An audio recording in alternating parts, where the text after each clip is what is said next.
Hello viewers, আসসালামু আলাইকুম।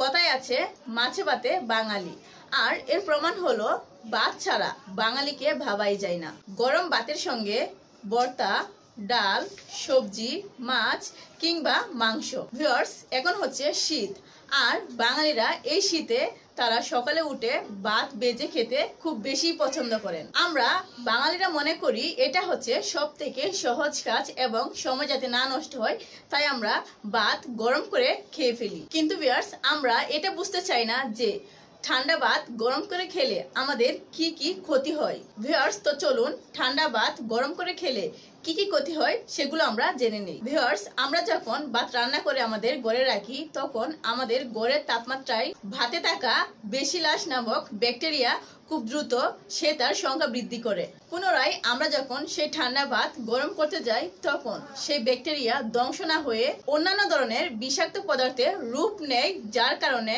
Diarrhoea এবং বেশি বেশি বমি হতে পারে। ভিউয়ার্স, আপনি কি এটা জানেন যে আমরা যদি আমাদের ফ্রিজে বেশিক্ষণ ভাত রেখে দেই, তাহলে ভাতের মধ্যে ছত্রাকের বিষাক্ততা তৈরি হয়, আর এটি আমাদের শরীরের জন্য অনেক বেশি ক্ষতিকর। ভিউয়ার্স, আপনি যদি ঠান্ডা ভাত গরম করে খেতে চান, তাহলে এর দুইটি উপায় রয়েছে।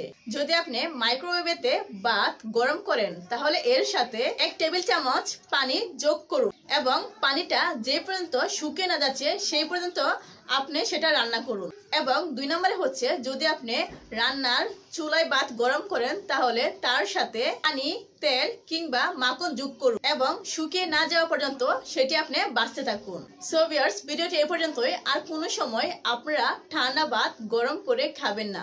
যদি খেতে চান, তাহলে যে 2টি উপায় বলেছি সেই 2টি উপায়ে ভাত বেজে খান, তাহলে আপনার স্বাস্থ্যের জন্য খুবই ভালো হবে। ভিউয়ার্স, ভিডিওটি লাইক দিয়ে চ্যানেলটি সাবস্ক্রাইব করে আমাদের পাশেই থাকবেন।